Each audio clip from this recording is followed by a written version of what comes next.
আমার ভাইরা, কোরআনে কারীম স্থায়ী আর পৃথিবীর সব কিছুকে আল্লাহ অস্থায়ী বলে ঘোষণা দিয়েছেন। আল্লাহ শুধু এতটুকুই বলে শেষ করে দেননি, অমাল হায়াতুদ দুনিয়া ইল্লা মাতাউল গুরুর।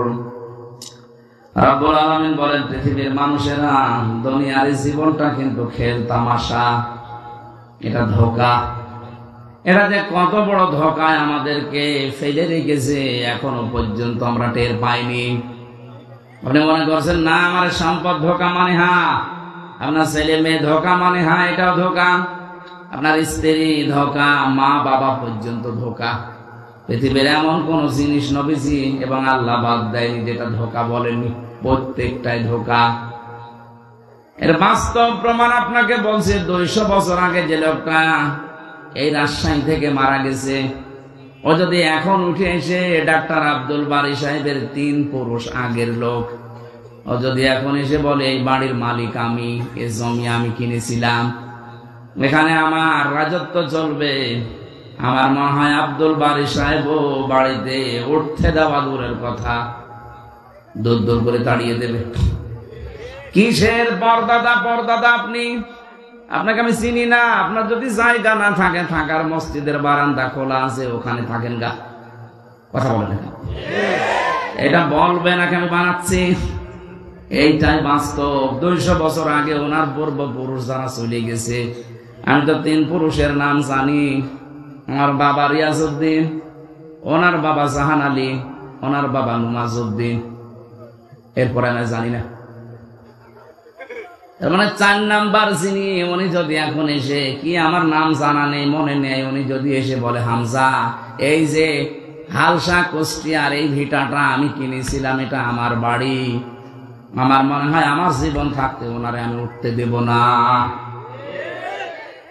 আপনি ভণ্ডামি কথাবার্তা বাদ দেন। যদি থাকতেই হয়, গ্রামে মসজিদ আছে, বারান্দায় রাতটা থেকে সকালে ফোটেন, আপনার এখানে কোনো জায়গা নেই। এই হচ্ছে দুনিয়া। কথা বলে না কেন? এই ধোঁকায় পড়ে থেকে যদি আমার বিশাল আখিরাতটা নষ্ট হয়ে যায়, আমার মতো পাগল এ পৃথিবীতে আর কেউ নেই। আমি নিজে সহ যারা এসেছি, আমরা যারা পাগলামি না করি, আমরা সবাই পাগল হয়ে আছি। একটা ধোঁকা। আল্লাহ পাক বলেন, আল্লাহাকুমুত তাকাসুর হাত্তা যুরতুমুল মাকাবির। বেশি বেশি পাওয়ার জন্য মানুষ মহা অন্ধ হয়ে আছে। এর এই ঘর কাটবে না ততদিন পর্যন্ত, যতদিন লোকটা কবরে না যায়। কবরে গেলে আপনার ঘর কেটে যাবে, কিন্তু তখন ঘর কেটে কি হবে? ঘর এখন কাটা দরকার। এই জন্য আজকের আয়োজন। আমার তেলাওয়াতকৃত আয়াতে আল্লাহ এই কথাগুলোই জানিয়েছেন। যদি আমরা একটা আয়াতের 3 ভাগের 1 ভাগ পড়েছি, আমার মাথার ভেতরে আয়াত সম্পর্কে যত তথ্য আছে, আমার জীবন শেষ হয়ে গেল এত কথা বলে শেষ করা যাবে না। এত কথা আল্লাহ দিয়েছেন। তাফসীরুল কোরআন মাহফিল লিখে দিয়েছেন, আমরা তাফসীর আকারে কথা বলবো ইনশাআল্লাহ।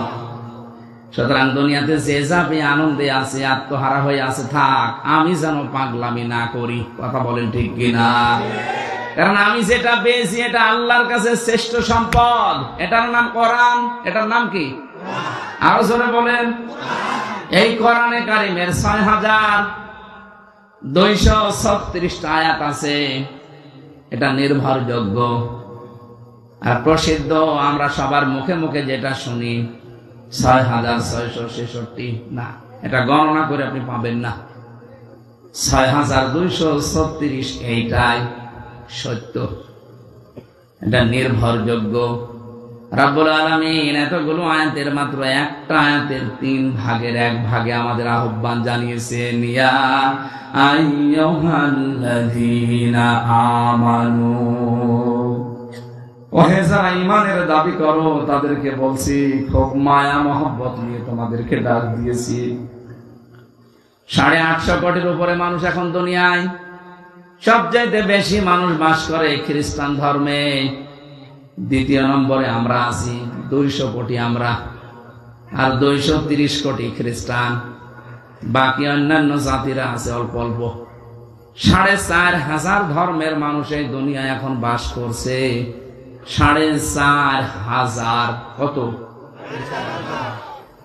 তাম দুনিয়া মিলে 257টা রাষ্ট্র আছে, তার ভেতরে বাংলাদেশ একটা। 257টা রাষ্ট্রে 4,500 ধর্মের মানুষ বাস করে। এর ভেতরে 57টা মুসলমান রাষ্ট্র, বাকিগুলো আংশিক আংশিক আছে। আমেরিকা 100 ভাগের 70 ভাগ খ্রিস্টান বাস করে, বাকি অন্যান্য জাতি আছে। আমাদের দেশে 100 ভাগের 96 ভাগ মুসলিম বাস করে, বাকি অন্যান্য জাতি আছে। আমাদের তুলনায় অন্যান্য জাতি যেরকম সীমিত, দুর্বল তারা।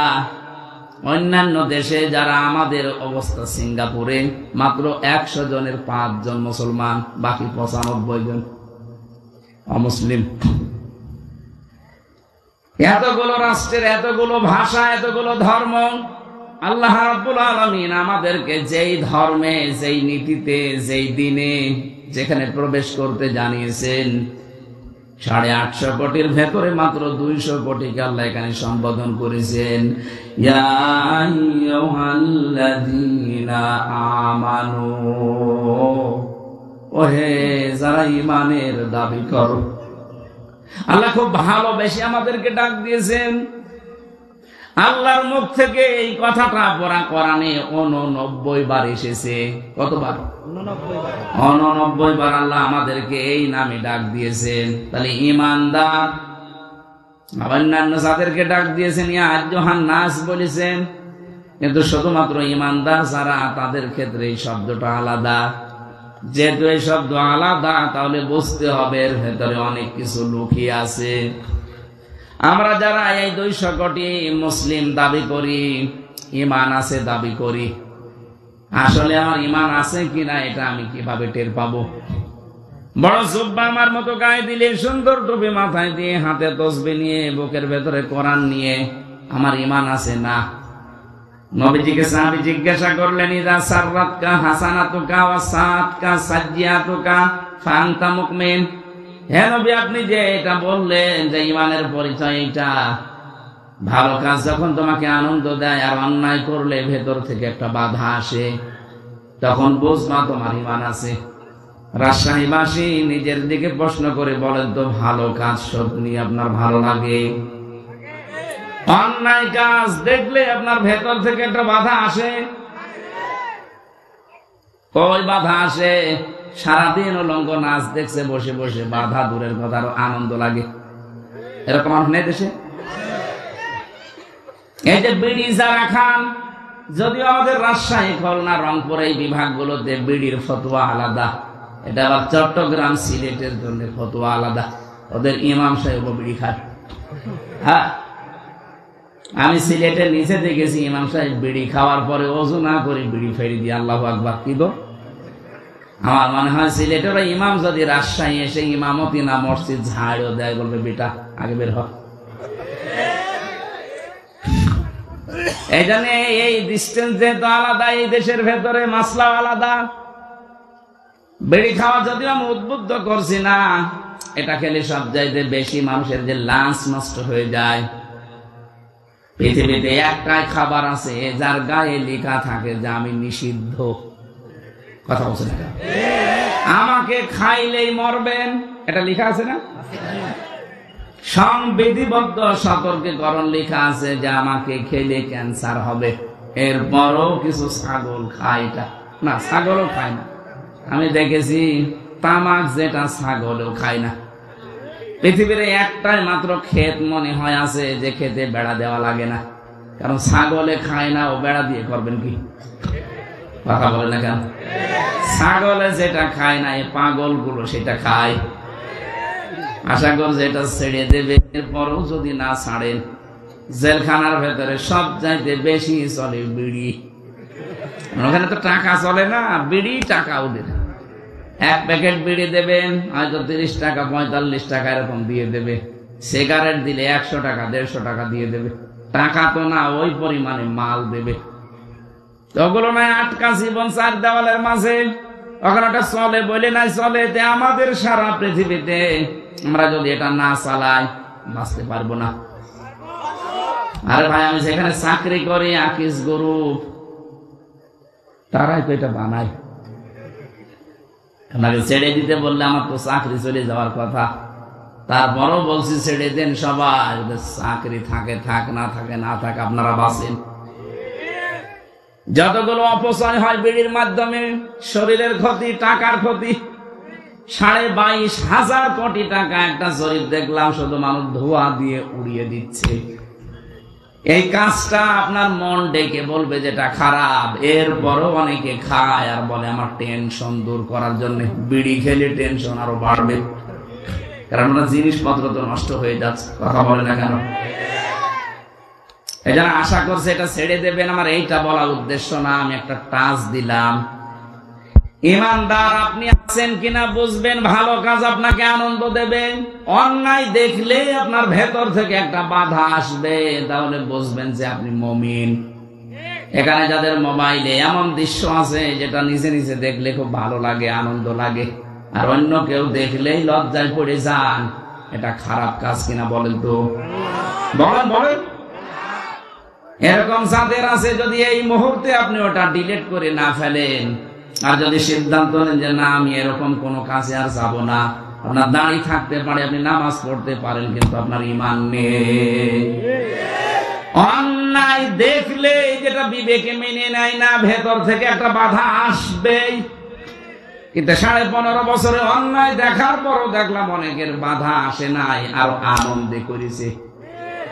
বিশেষ করে আয়না ঘরের সাথে যারা জড়িত, মানবতার সাথে এত জুলুম পৃথিবীতে জাহিরি যুগেও হয়নি। এত বড় বড় নখ হয়ে যায় এক একজনের, এত বড় বড় নখ হয়ে যায়, চুল দাড়ি গোপ মনে হচ্ছে জঙ্গল থেকে বেরিয়ে আসছে, এইরকম দৃশ্য ওই জায়গায়।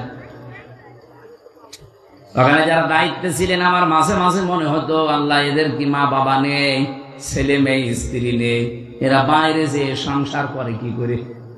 অন্তত এখানে যারা দায়িত্ব পালন করে দেয়, এগুলোকে মানুষ কত কঠিন অন্তরের মানুষেরা বলেন তো।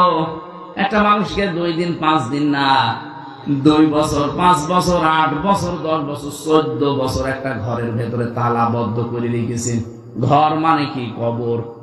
মাটির নিচে একদিকে, এদিকে 3.5 হাত, এদিকে 1.5 হাত। এই অবস্থার সৃষ্টি যারা করেছিলেন, তারা মানবতা লঙ্ঘন করেননি।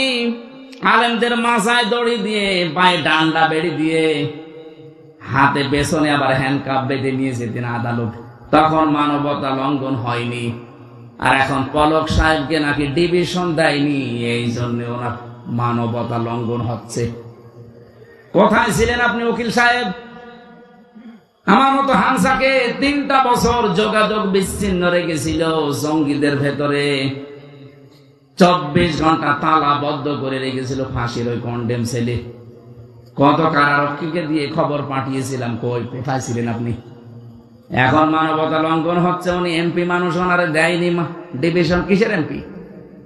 8 সাল, 14 সাল, 18 সাল, 24 সালে যারা নির্বাচনের মাধ্যমে নির্বাচিত হয়েছেন, একটাও এমপি না, সব অবৈধ ভোট চোর।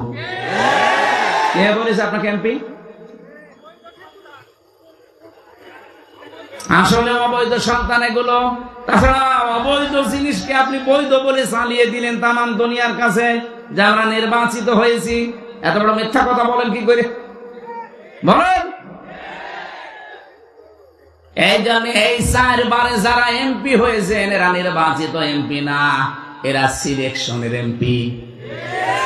এদেরকে আমরা ভোট দেইনি, এই জন্য এরা ভোট চোর। এদের নামে সাবেক এমপি, সাবেক মন্ত্রী, সাবেক উপজেলা চেয়ারম্যান লেখা যাবে না। আরো আমরা চাই যারা এতদিন দায়িত্বে ছিলেন, 15.5 বছরে যত টাকা রাষ্ট্রের কাছ থেকে নিয়েছেন বেতন আর ভাতা হিসাবে, সব টাকা ফেরত দেওয়া লাগবে, নয়তো আপনার কোনো মাপ নেই। আর আপনি এখন বসে বসে, এখন শুনলাম ভেতরে বসে তসবিহ টিপতেছে, আস্তাগফিরুল্লাহ, আস্তাগফিরুল্লাহ, আস্তাগফিরুল্লাহ। আপনার আস্তাগফিরুল্লাহ কিয়ামতের আগে কবুল হবে না। কারণ আপনি তো আল্লাহর কাছে অপরাধ করেননি, আপনি অপরাধ করেছেন হামজার কাছে। এই কথা বলছেন না কেন? এই জন্য অপরাধ যার কাছে স্বীকার করবেন তার কাছে। শুধু এতটুকুই না, স্বীকার করার পরে তার যে ক্ষতি হয়েছে এই ক্ষতি তাকে দেবেন। আপনার কারণে এই বাংলাদেশে বহু মানুষ চাকরি পায়নি। খালি দলীয় পরিচয় খুঁজতেন, যেই দেখেছে না আমার দলের লোক না, তার যোগ্যতা থাকার পরও তাকে চাকরি দেননি, এটা তার উপরে অবিচার। আপনি নিজে একটা অবৈধ চেয়ারে বসে আছেন, একটা বৈধ মানুষকে তার চেয়ারে বসতে দেন না। আপনার মতো এত বড় জালেম পৃথিবীতে আর নেই। সুতরাং 15.5 বছরে এইরকম জুলুম যারা করেছেন, বিশেষ করে মিথ্যা মামলা যারা দিতেন, জেলখানা আমি এক একজনকে পেয়েছিলাম, এক একজনের নামে 313টা মামলা পেয়েছি, 570টা মামলা পেয়েছি। সারা জীবন হাজিরা দিলে শেষ হবে না। আমার 2টা মামলা ছিল, তাই হাজিরা কুষ্টিয়া থেকে ঢাকায় দিতে আমার জীবন শেষ হয়ে যেত মাসে 2 দিন মাত্র। আর যার 313টা মামলা, 570টা মামলা, বলেন তো সে বাড়ি সেই বড়গোনা পাথরঘাটায় বাড়ি। তার জীবনটা আপনি কি করেছেন? নষ্ট করে দিয়েছেন। আর এখন বলছেন আস্তাগফিরুল্লাহ। আপনি কি আল্লাহর কাছে দোষ করেছেন? দোষ করেছেন তো এই লোকের কাছে। মিথ্যা মামলা এমন ভাবে দিয়েছেন ওই লোকটা আসলেও নিশ্চিন্তায় কিছু জানে না, এই জন্য তো ঘরে ঘুমিয়ে আছে। চোখ খুলে ঘুমের ঘরে দেখছে আদালতে হাজিরা দিচ্ছে। কি গো, আমি আদালতে কি করে এলাম? তুই গাছ কেটেছিস। কবে? স্বপ্নে। এটা চলছিল কিনা বলেন? আমাকে মানিয়ে বললাম কিছু?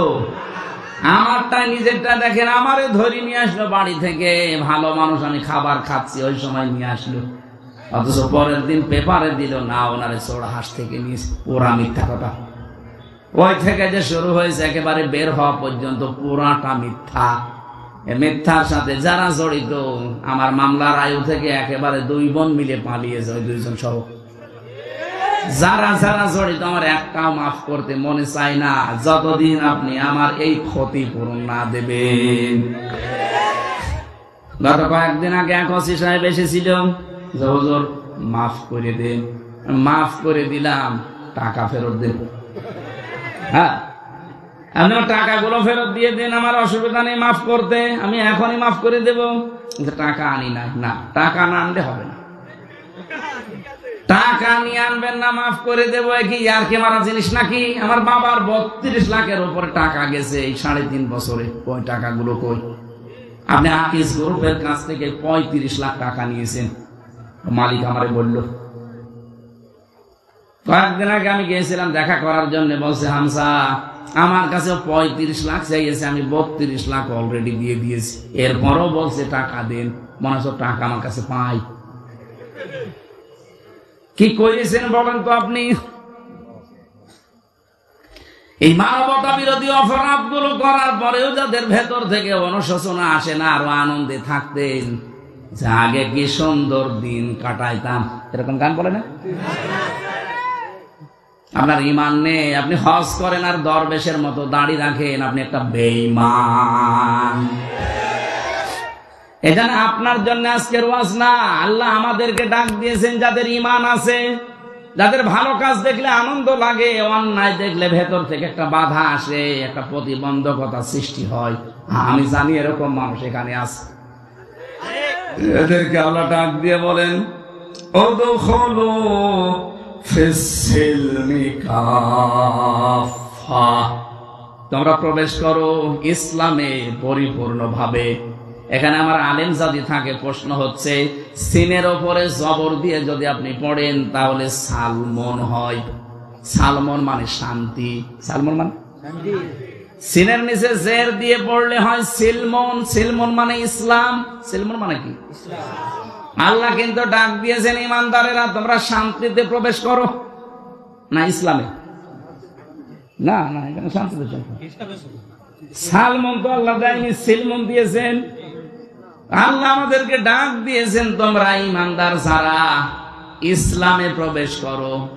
কেমন করে? আংশিক না পূর্ণাঙ্গ? পূর্ণাঙ্গটা কোথায় পেলেন? এখানে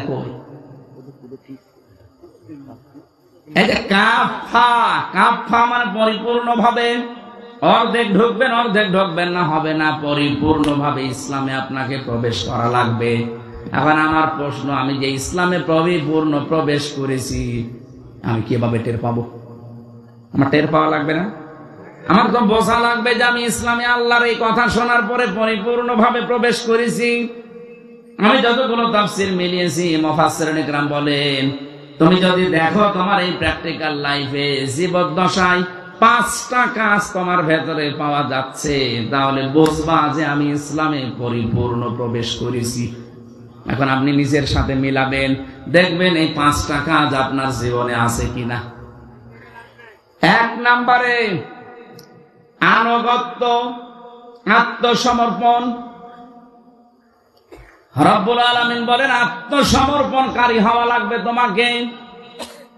কিভাবে আত্মসমর্পণ করবা? তোমাদের পিতা হযরত ইব্রাহিমের দিকে তাকাও, সে আত্মসমর্পণ করেছিল। ইয ক্বালা লাহু রাব্বুহু আসলিম ক্বালা আসলামতু লিরাব্বিল আলামিন। উনি গাছের মাথায় বসে কোড়াল দিয়ে কাঠ কাটছিলেন। আল্লাহ বলেন ইব্রাহিম আত্মসমর্পণ করো।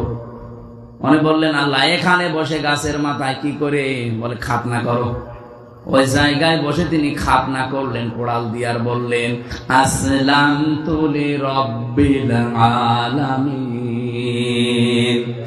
মহাবিশ্বের প্রতিপালক আল্লাহর সামনে আমি আত্মসমর্পণ করলাম। এখান থেকে শিক্ষা কি? হযরত ইব্রাহিম আমাদের জাতির পিতা, তিনি দুনিয়াতে জীবিত থাকা অবস্থায় 50টা পরীক্ষা দিয়েছিলেন। কয়টা? এর 50 নাম্বার পরীক্ষা এটা। অনেক খাতনা পর্যন্ত করেছেন। যখনই আল্লাহ বলেছেন আত্মসমর্পণ, কি দিয়ে করব? যা আছে তাই দিয়ে। কি ছিল ওই সময়? কোড়াল ছিল, ওইটা দিয়ে কি কাটবে? বলে হ্যাঁ খাতনা করো। খাতনার ভেতরে অনেকগুলো উপকার আছে। আর অন্যান্য ধর্মের যারা খাতনা করে না, ওরা বিজ্ঞান পড়াশোনা করার পরে, স্বাস্থ্য বিজ্ঞান জানার পরে দেখছে না এটা রোগ হয়। শেষ পর্যন্ত চুরি করে দেখা যায় অনেক হিন্দু খাতনা করে ফেলে। আমার যিনি ছিলেন সেলার দেবদুলাল, ওরে দেখলেই মানুষ বলতো ফুল হাতা। ও কি? আর আমরা কথা বলছো না কেন? আমরা কি বলেন তো? হাফ হাতা। আমরা কি? ওরা ছিল ফুল হাতা। ফুল হাতা যেগুলো দেখেন, এইগুলো আজ দেশকে অস্থিতিশীল করার জন্য, অশান্ত করার জন্য অনেক চেষ্টা চালাচ্ছে। আমার মনে হয় এদেরকেও ধরে হাফ হাতা করে দেওয়া দরকার। আমরা যারা হাফ হাতা আছি তাদের দ্বারা কিন্তু কোনো সমস্যা হচ্ছে না। ফুল হাতা যেগুলো, এরা মাঝে মাঝে কাদের কল কাটিতে যেন ইশারায় যেন উলট পালট চেষ্টায় আছে। এই চিন্তা ভাবনা থেকে বের করার জন্য এদেরকেও হাফ হাতা করে দেওয়া লাগবে। হযরত ইব্রাহিমের সুন্নাত এইটা, এখান থেকে শুরু হয়েছে খাতনা করা। আমরা অনেকে মনে করি এটা না করলে মনে হয় মুসলমান হবে না। না করলে মুসলমান হবে না তা না। এটা ইব্রাহিম আলাইহিস সালাম নিজে দেখিয়েছেন যে আমার নিজের বলতে আর কিচ্ছু ছিল না। আল্লাহ গাছের মাথায় বসেও বলেছিল করো, আমি তাই করে ফেলেছি। এবার এটা করার পরে তার প্রথম কাজ কি? আপনি যে আত্মসমর্পণ করলেন, কার সামনে করবেন, কিভাবে করবেন? আল্লাহ পরের আয়াতে জবাব দিচ্ছেন। সূরা বাকারা 131-132 নাম্বার আয়াত।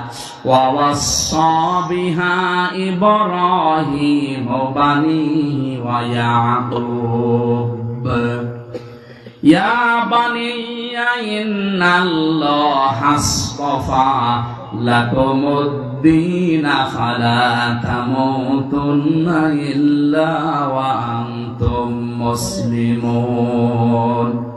সূক্ষ্ম বিষয় আছে এখানটায়, একটু ভালো করে। আল্লাহ পাক বলেন ইব্রাহিম তোমাদের জাতির পিতা, ইন্তেকালের আগে তার সন্তানদেরকে ডাক দিয়েছিলেন, এমনকি ইয়াকুব আলাইহিস সালাম ওই একই কাজ করেছিলেন। তারা বলেছিল হে আমার আদরের সন্তান, ইন্নাল্লাহা আসতাফা লাকুমুদ্দীন, অবশ্যই আল্লাহ তোমাদের জন্য নির্বাচিত করেছেন পছন্দ করেছেন, চয়ন করেছেন, মনোনীত করেছেন দিনকে। কাকে? দিন মানে রাতের পরে যেটা আসবে ওই দিন। বলেন বলেন,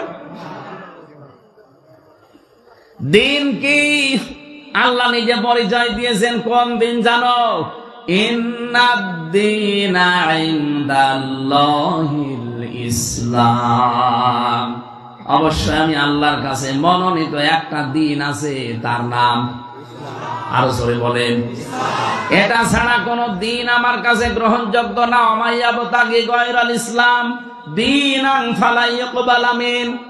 কেউ যদি ইসলাম বাদ দিয়ে অন্য কোন দিন দিয়ে আমি আল্লাহকে রাজি খুশি করতে চাই, জীবনও তার কোনো কিছু কবুল হচ্ছে না, হবে না। এখান থেকে প্রমাণ হয় 4500 দিন এই পৃথিবীতে আছে, একটাই মাত্র দিন আল্লাহর কাছে মনোনীত ইসলাম। ইসলামের বাইরে যত দিন আছে, ধর্ম আছে, একটা দিয়েও আল্লাহকে পাওয়া যাবে না। দুনিয়া আমরা কিচ্ছু না পাই, ইসলাম যেহেতু পেয়েছি শুকরিয়া আদায় করেন আলহামদুলিল্লাহ। কিয়ামতের ময়দানে শুধু ইসলাম যারা মেনেছে তাদেরকে জান্নাত দেবে। বাকি ওই যে 4500 যে দিন আছে, একটার জন্য জান্নাত নেই। এটা যেহেতু রেকর্ড হচ্ছে সারা বিশ্বে, কালকে বিভিন্ন ভাষায় ছড়িয়ে যাবে। আহ্বান জানাচ্ছি, বিবেকটা কাজে লাগান। আপনার অন্যান্য কিতাবগুলো দেখেন। আমি কোরআনে কারিমের এই আয়াতগুলো যে মানুষগুলোকে পড়তে দিয়েছি, যশোরের এক অধ্যাপককে দিয়েছিলাম, সরকারি কলেজের হিন্দু, বিসিএস ক্যাডার। বলেছিলাম, স্যার আপনি মুসলমান হওয়া দরকার নেই, কিন্তু আমাদের ধর্মীয় গ্রন্থটা একটু বুঝে পড়েন।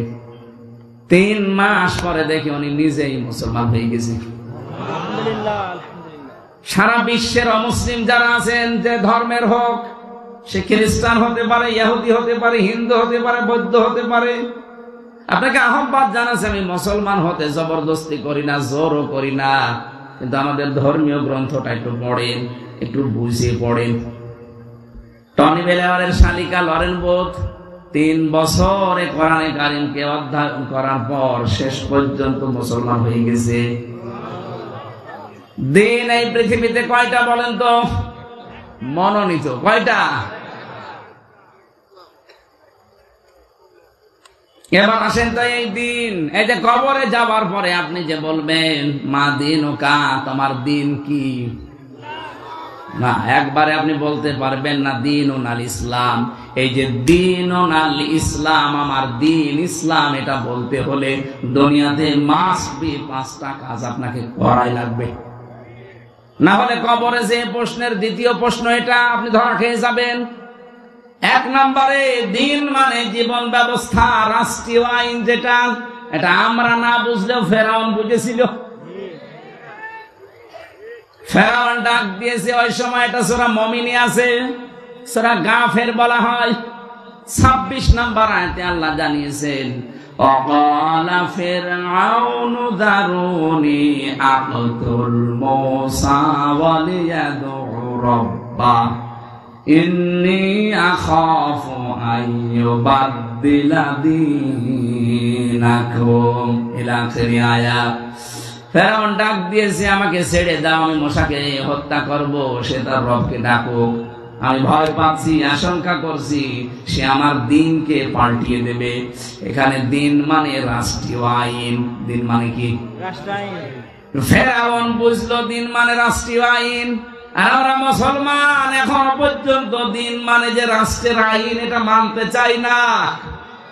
আর এগুলো রাষ্ট্র থেকে বাদ দেওয়ার পায় তারা চলছে। এক কথা বলে না কেন?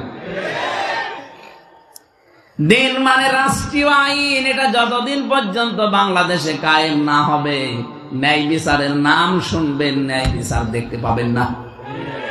আমার হাকামা বিহি আদালা, যারা কোরআন দিয়ে বিচার ব্যবস্থা কায়েম করবে, তারা ন্যায় বিচার কায়েম করতে পারবে। আমরা তো এইটাই চাচ্ছি বাংলাদেশে।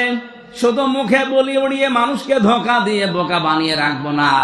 এই 15.5 বছরে যারা দায়িত্বে ছিল, এই ধোঁকা দিয়েছিল যে আমরা ন্যায় বিচার কায়েম করছি, অথচ পুরাটা ছিল অবিচার।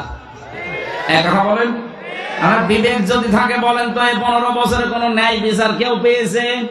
প্রত্যেকেই অফিসারের, আমি নিজে যেহেতু সাক্ষী, আমি তো অফিসারে ছিলাম, অথচ 5 তারিখের পরে আগস্টের দেখলাম পুরাটা উল্টিয়ে আমি কিছুটা ন্যায় বিচার পেয়েছি।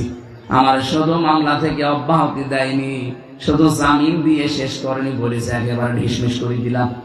অথচ এই মামলাটা এতদিন ওই জজের কাছে ছিল। তারপরও তো কোরআনে কারিমের বিধান এখনো কায়েম হয়নি। কায়েম হলে দেখবেন একটা মিনি জান্নাত হয়ে যেত বাংলাদেশটা। আজ বিভিন্ন দুর্বিসন্ধিওয়ালা মানুষ যারা মেয়েদেরকে এবং অমুসলিমদেরকে বোঝাচ্ছে ইসলাম যদি বাংলাদেশে চলে আসে তোমরা কিন্তু মুসিবতে পড়বা, কে বলিস আপনাকে? আমির জামাত ডাক্তার শফিকুর রহমান এই জন্য ঘোষণা দিয়েছে, এই যে পর্দার বিধানটা নিয়ে অনেকে সমালোচনা করছেন, শুনেছেন ভালোভাবে। উনি কি বলতে চায় আপনি বুঝেছেন? আরে ভাই, এদেশে 96% মুসলমান আমরা যারা, তাদের জন্য নাই পর্দা করা ফরজ। অন্যান্য জাতি যারা আছে, হিন্দু, খ্রিস্টান, বৌদ্ধ, ওরা যদি বলে না আমি পর্দা মানি না, তারপর অসুবিধা কি? ওরা তো নাও মানতে পারে, কারণ ওরা তো মুসলমান না, তাদের স্বাধীনতা নেই। কথা বলেন কেন? ইসলাম কায়েম হলে তাদের স্বাধীনতা দেওয়া লাগবে না? আর আপনি উল্টা বুঝে বললেন না আপনি পর্দা মানে না। পর্দা কি বোঝেন আপনি? তার পরিবারে খাস পর্দা চলছে। আমি নিজে তার বাড়িতে গেছি একদিন। মানে খালি উল্টা পাল্টা ধারণা করেন মানুষের প্রতি, কি আমল করেন আপনার, কি আছে আপনার ইসলামের জন্য, কি অবদান রেখেছেন।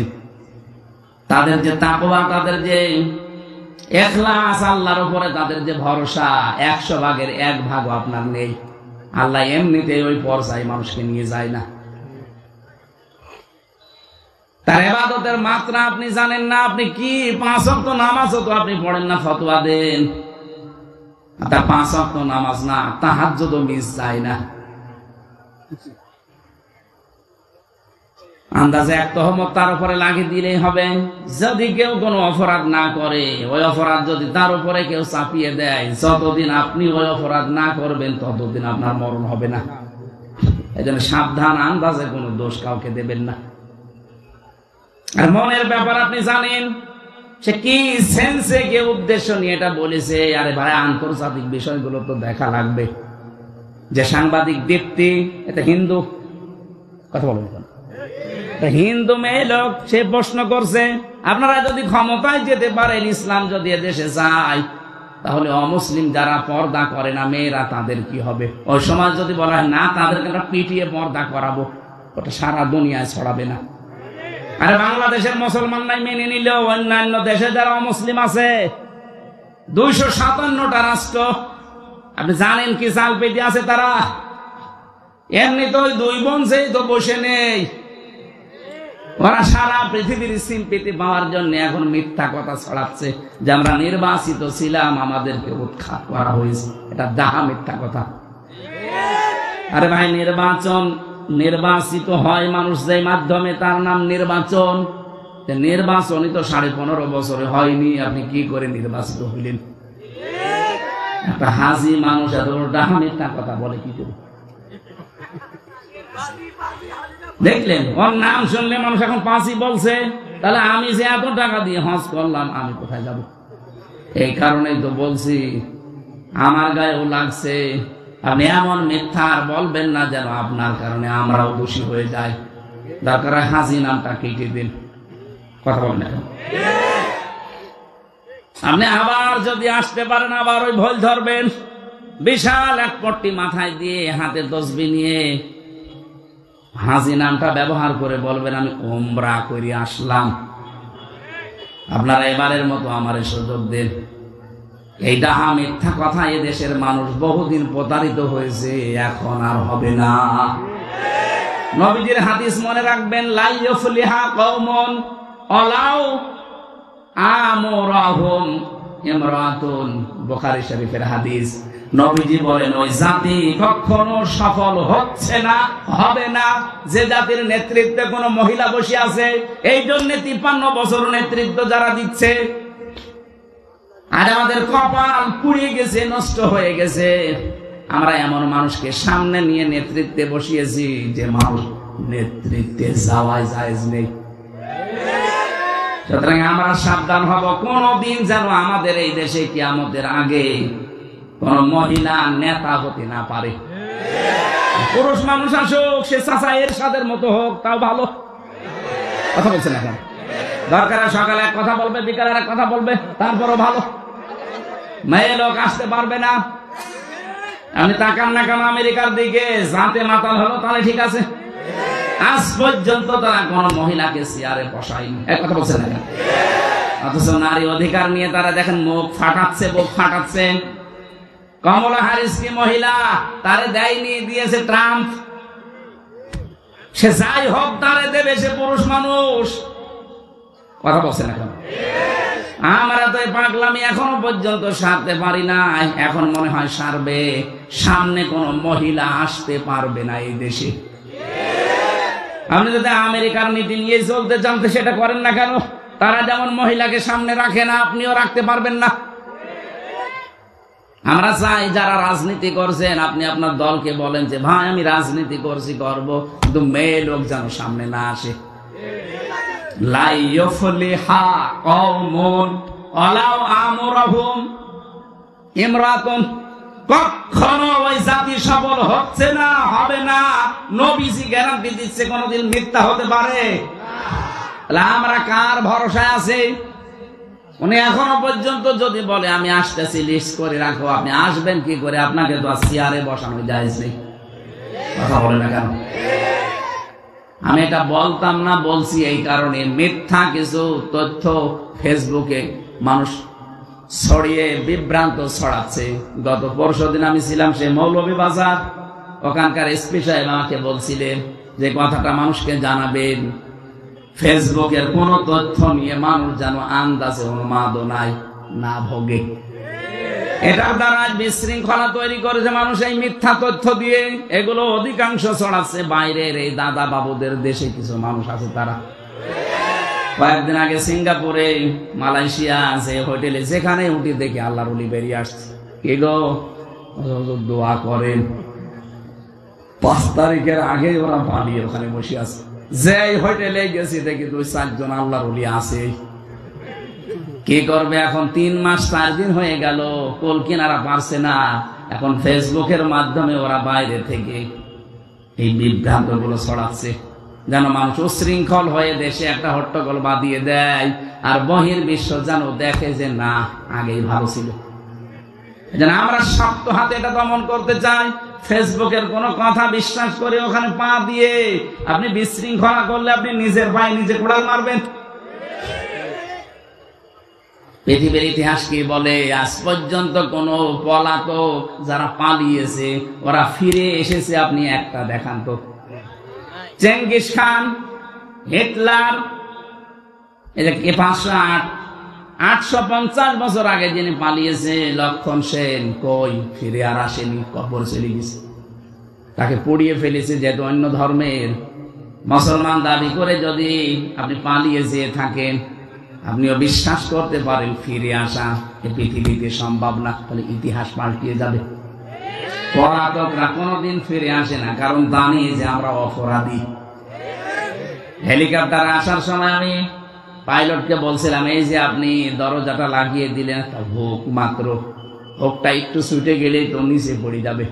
হুজুর হাত দিয়েন না, হাত দিয়ে যদি হুকটা খুলে যায় তাহলে কিন্তু সত্যি পড়ে যাবেন। মাঝে মাঝে ওই সময় আমার মনে হচ্ছিল, আল্লাহ 2 বোন একসাথে পালিয়ে গেল, যদি হুকটা একটু খুলে যেত।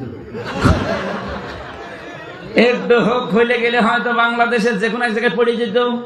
কথা বলছে না, মানুষ পিটিয়ে মেরে ফেলত।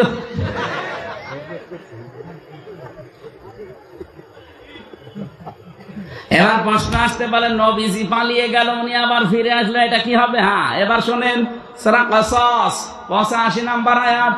নবীজি যখন নিজের ঘর থেকে বের হয়ে কাবা শরীফ পার হয়ে রাউহা নামক স্থানে ওই জায়গায় দাঁড়িয়ে কাবার দিকে তাকিয়ে নবীজি বলেছিলেন, কাবা, বড় শখ ছিল তোমার খেদমত করব, কিন্তু তোমার নিষ্ঠুর সন্তানেরা আমারে থাকতে দিল না।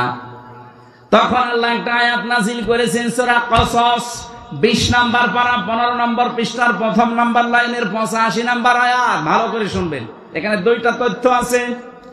ইন্নাল্লাযী ফারাদা আলাইকাল কুরআনা লারাদ্দুকা ইলা মাআদ। এখানে আলেম নেই, শব্দটা কি দেখেছেন? ইন্নাল্লাযী ফারাদা, অবশ্যই আল্লাযী ফারাদা আলাইকাল কুরআন, আপনার উপরে কোরআনের আইন মানা আমি আল্লাহ ফরজ করে দিয়েছি। কোরআনের আইন মানা কি? আরো জোরে বলেন। নবীজি যে মক্কাতে যতদিন ছিলেন উনি কি নিজের আইন প্রতিষ্ঠার জন্য না কোরআনের আইন? কথা বলেন না কেন? কোরআনের আইন যারা প্রতিষ্ঠা করার জন্য ফরজ মনে করে কাজ করে, আল্লাহ পরের শব্দে দিয়েছেন লা রাদ্দুকা ইলা মাআদ, লামে তাকিদ। আল্লাহ গ্যারান্টি দিচ্ছেন, হে নবী, আজকে আপনি যেখানে দাঁড়িয়ে কাবার দিকে মুখ করে আফসোস করছেন, আমি আল্লাহ গ্যারান্টি দিলাম আপনি যদি কোরআনের আইন কায়েম করার জন্য, প্রতিষ্ঠা করার জন্য এটা ফরজ মনে করে কাজ করতেন। কোরআনের আইন প্রতিষ্ঠা করা নফল না ফরজ? আরো জোরে বলেন। কেন ফরজ? যত নবী আল্লাহ পাঠিয়েছেন, বড় বড় 4 জন নবীর নাম আল্লাহ ব্যবহার করেছেন সূরা শূরা 13 নম্বর আয়াতে। বড় বড় 4 জন নবীর নাম, এমনকি মুহাম্মদুর রাসূলুল্লাহকে আল্লাহ বলেছেন, নবী আপনাকে আমি আদেশ দিলাম আন আকিমুদ্দিন, দিন কায়েম করা লাগবে। দিন কায়েম করা মানে কোরআন কায়েম করা। কথা বলেন না কেন? ওয়ালা তাতাফাররাকু ফি, এ বিষয়ে কোনো মতপার্থক্য ফতোয়াবাজি চলবে না। এই আয়াতগুলোর দ্বারা প্রমাণ হয় কোরআনের আইন যারা প্রতিষ্ঠার জন্য চেষ্টা চালাবে, এই মানুষগুলো যদি বাধ্য হয় দেশ ত্যাগ করতে, হিজরত করতে, চলে যেতে, আল্লাহ গ্যারান্টি দিয়ে বলেছেন অবশ্যই আপনাকে আমি এই জায়গায় আবার ফেরত নিয়ে আসবো। এই জন্য এই বাংলাদেশে কোরআনের কারণে, কোরআনের আন্দোলন করার কারণে, প্রতিষ্ঠার জন্য যারা টিকতে পারে নাই, হয়তো দেশ ত্যাগ করেছে অথবা গোপনে ছিল, অথবা এমন কোন জায়গায় চলে গেছে যে আসার মতো না, এই মানুষগুলোকে আপনি দেখবেন আল্লাহ পাক ঠিক তাদের মর্যাদা দিয়ে আবার ফেরত নিয়ে আসবে। লা রাদ্দুকা ইলা মাআদ, অবশ্যই আমি আল্লাহ ফেরত নিয়ে আসবো আপনাকে। এর বাস্তব প্রমাণ মাওলানা আবুল কালাম আজাদ, ওই যে দাঁড়িয়ালাটা, এই কথা বলছেন না? মিথ্যা মামলা বাচ্চু রাজাকার নাম দিয়ে চালিয়ে দিয়েছিলেন।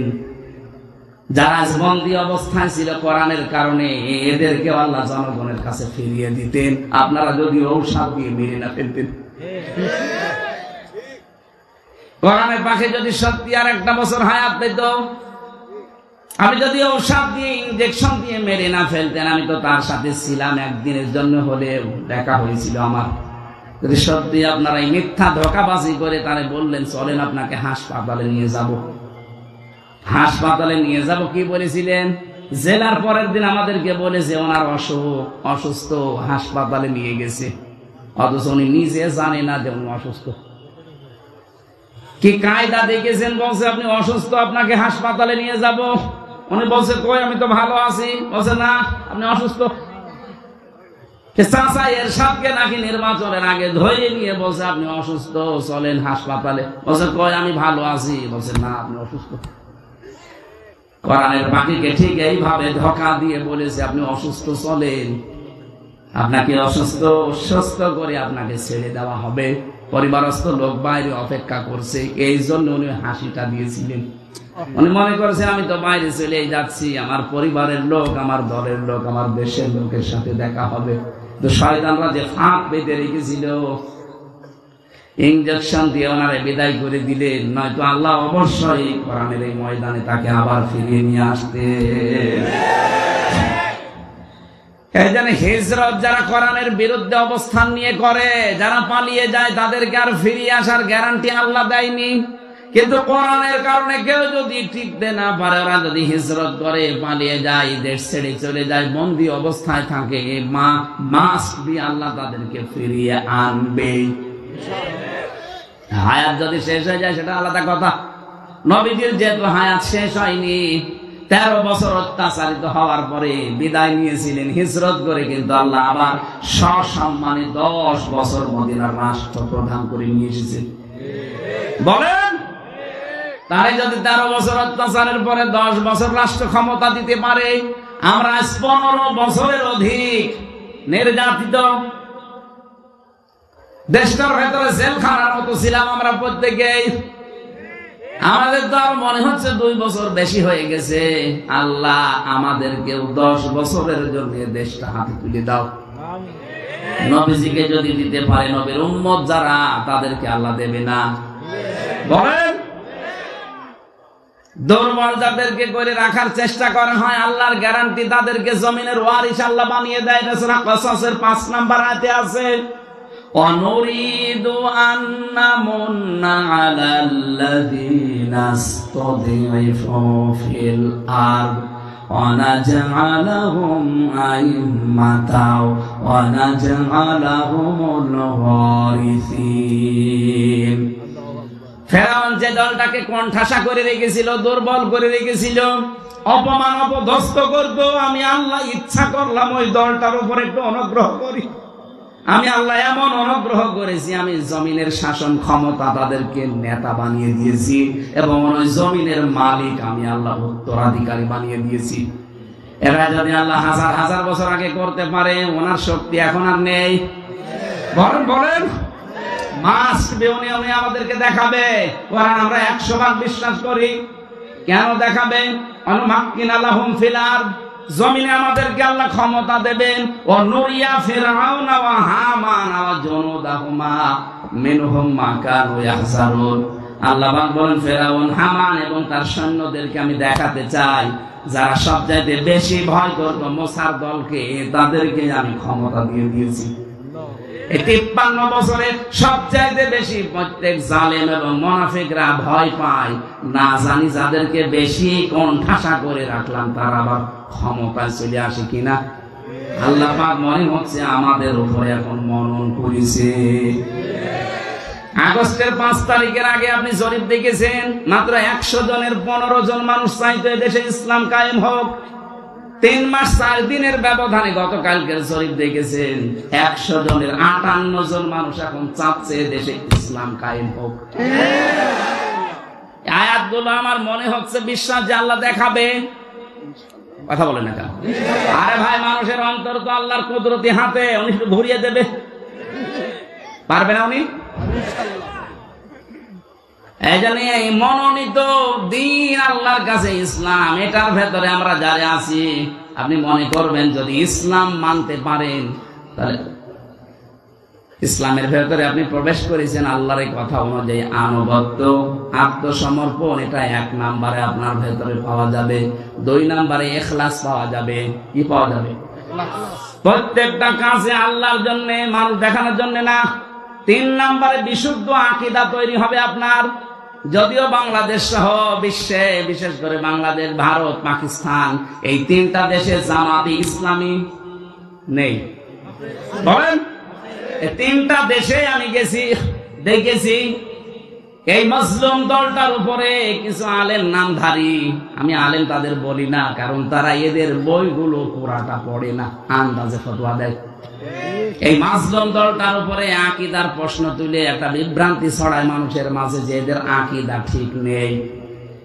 একটা মাজলুম দলের উপরে, মাজলুম মানুষগুলোর উপরে এরকম মিথ্যা তহমত আপনি দিতে পারলেন, এই লোকটা যা করেছে আপনার 14 বংশ মিলে করতে পারবে না। তার এতটুকু হায়াতে যত বই লিখেছে, আপনি 10 ডবল হায়াত পেলেও 5টা বই লিখতে পারবেন না। তার যে ইসলামী অর্থনীতিতে যে খেদমত করেছেন, তার যে থিওরি গুলো, মুশারাকা, মুদারাবা, মুরাবাহা, বায়ে সালাম, বায়ে ইস্তিসনা, বায়ে মুআজ্জাল, এই সমস্ত বিষয়ের ভেতরে কতগুলো তথ্য লুকিয়ে আছে। ইসলামকে অর্থনৈতিক ভাবে দাঁড় করানো কি করেছেন আপনি? খালি আকীদা খারাপ, আকীদা খারাপ। কি দেখেছেন আকীদার? আকীদা কোনো খারাপ না, কোনো মাসলা মাসাইল নিয়ে হয়তো মতপার্থক্য থাকতে পারে, এটা হবে। কেউ যদি গবেষণা করে কোন মুজতাহিদ কোন মাসলা মাসাইল উদ্ঘাটন করতে যে ভুল করে, তার একটা সওয়াব পাবে, আর যদি ঠিক করে 2টা সওয়াব পাবে। সারা জীবন মাওলানা মওদুদী রাহমাতুল্লাহ আলাইহি উনি গবেষণা করে করে তথ্যগুলো দিয়েছে, যদি ভুলও হয় তাও একটা রসগোল্লা আছে, আর যদি সঠিক হয় 2টা। আপনি কি করলেন? আপনি তো গবেষণাই করেন না। আপনার পেটে বোম মারলে মুজতাহিদ লিখতে কি লাগে আপনি তাও বলতে পারবেন না। আপনি গবেষণা করেছেন কি করে মানুষকে ডোবানো যায়। আকীদার প্রশ্ন যারা তুলছেন, কি আকীদা আপনি তৈরি করেছেন বলেন তো? ফাঁসির দড়ি যদি গলার কাছে চলতো তখন আকীদা বের হয়ে যেত। যে মানুষগুলোর উপর এই প্রশ্ন তোলেন তাদের আকীদা আপনি টের পাননি। ফাঁসির দড়ি একদিকে, আর একদিকে শুধু যদি বলতো যে না আমি ছেড়ে দিলাম, সঙ্গে সঙ্গে তাদেরকে মন্ত্রী বানিয়ে দিত। এর অফারও দিয়েছিল। কোরআনের পাখিরে জালেমরা বলেছিল আপনি ছাড় পেয়ে যাবেন, শুধু জামাত ইসলামটা বাদ দিয়ে বলবেন যে আমি নিজে আলাদা একটা দল করলাম। আপনি বলেছেন না আমি এটা মানি না, আমি কোরআন হাদিস পড়ে এইটাই পেয়েছি, আমাকে জামাতবদ্ধ হয়ে থাকা লাগবে। জামাতবদ্ধ মানে জামাত ইসলামী করা লাগবে না, আপনি জামাতবদ্ধ হয়ে থাকবেন মুসলমানদের একটা দলে, যেই দলের আকীদাতে এইটা আছে যে সার্বভৌম ক্ষমতার মালিক আল্লাহ, কিন্তু যেই দলের ভেতরে এইটা নেই যে ক্ষমতার মালিক জনগণ, সেই দল মুসলমান করতে পারে না। বাংলাদেশের মানুষ অনেকে করছে না, মুসলমানও দাবি করে। আমি আপনার বিবেকের কাছে প্রশ্ন রাখলাম, আপনি কি করবেন এবার ভাবেন। যারা মনে করেন ক্ষমতার উৎস জনগণ তারা মুশরিক। কি কথা বলেন এখানে?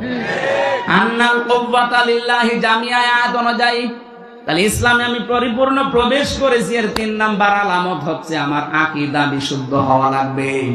4 নাম্বারে আমার চরিত্র উন্নত হওয়া লাগবে। আমি নাম ধরেই বলছি এই কারণে বোঝার জন্য, বাংলাদেশে যারা জামাত ইসলামী করে, যারা ইসলামী ছাত্র শিবির করে, অন্যান্য যাই হোক ইসলামী অর্থনীতি, এই অর্থনীতির ব্যাপারে কিন্তু তারা আল্লাহর ওলি। চায় না পয়সা এদিক ওদিক পাবেন না। আপনি যদি দেখাতে পারেন যে 10 টাকা এখান থেকে ওখানে উল্টা পাল্টা করেছে, আমি আজকে তাদের গালি দেবো, দেখান। আর অন্যান্য দলের বলেন দরবেশের মতো মানুষ 36,000 কোটি টাকা মারিকাটি করেছে, আর বলে দাড়ি নেই। আরে দাড়ি নেই তাতে কি হচ্ছে? চায় না পয়সা নড়িয়েছে কিনা বলেন তো? আর দাড়ি থেকে দরবেশ কি করলো?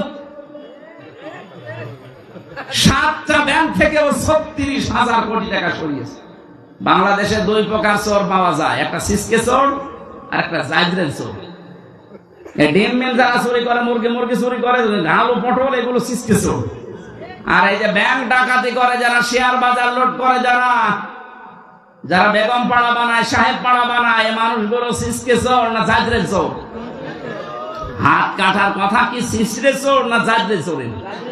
যারা অভাবে চুরি করে অভাব দূর করে স্বভাব ভালো করে দাও, আর যারা স্বভাবে চুরি করে সাক্ষ্য প্রমাণ ধরা পড়লে হাত কেটে দাও।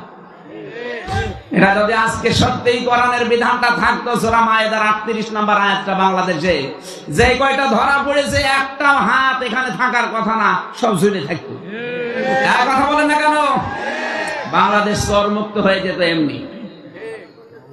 এই জন্য উন্নত চরিত্রের বেলায় এই জায়গা ছাড়া আর কোনো আপোষ নেই, কারণ উন্নত চরিত্র বানাতে ট্রেনিং দেওয়া হয়। আপনি আসেন 6 মাস একটু থাকেন, আপনার চরিত্র উন্নত হয়ে যাবে। চুরি কি জীবনে আপনার ভেতরে আর আসবেই না। 5 নাম্বার লেনদেনে স্বচ্ছ থাকা। আপনার লেনদেন স্বচ্ছ আছে? কোন দোকানে বাকি করলে জীবনে আর দোকানের সামনে দিয়ে যায় না, অন্যদিকে ঘুরে যায়। লেনদেন করছেন। এই 5টা বিষয়। 1 নম্বরে আত্মসমর্পণকারী, 2 নম্বরে আপনাদের মনে নেই কিছু? কি বললাম বলেন? হ্যাঁ, ইখলাস লাগবে প্রত্যেকটা কাজে। 3 নম্বরে বিশুদ্ধ আকীদা অর্জন করা লাগবে, বিশ্বাস। 4 নম্বরে চরিত্র করা লাগবে উন্নত। 5 নম্বরে লেনদেন আপনি স্বচ্ছ থাকবেন। আল্লাহ বলেন 5টা আলামত যার ভেতরে দেখতে পাবে সে যেন মনে করে যে আমি ইসলামে পরিপূর্ণ প্রবেশ করেছি। আমরা যারা এসেছি এই 5টা কাজ দুনিয়ায় আদায় করার তৌফিক দেন, আমিন। আল্লাহুম্মা আমিন। লা ইলাহা ইল্লা আনতা সুবহানাকা ইন্নী কুনতু মিনাজ জালিমিন। রব্বুল আলামিন, সারাটা জীবন অপরাধ করে জীবনটা নষ্ট করে ফেলেছি। আমাদের হাত ওঠায় কথা বলতে ভয় করে, লজ্জা করে। জীবনের অপরাধের দিকে তাকিও না, তোমার রহমতের দিকে তাকাও। জিন্দেগীর গুনাহগুলো মাফ করে দাও রব্বুল আলামিন। আমি যেভাবে আরম্ভ করেছিলাম, সারা রাত বললেও মানুষ যেত না। সামনে তাহাজ্জুদের নামাজ, ফজরের নামাজ কর্মজীবনের জন্য আমরা শেষ করে দিয়েছি। যতটুকুই বলেছি আল্লাহ জীবনে আমল করার তৌফিক দাও।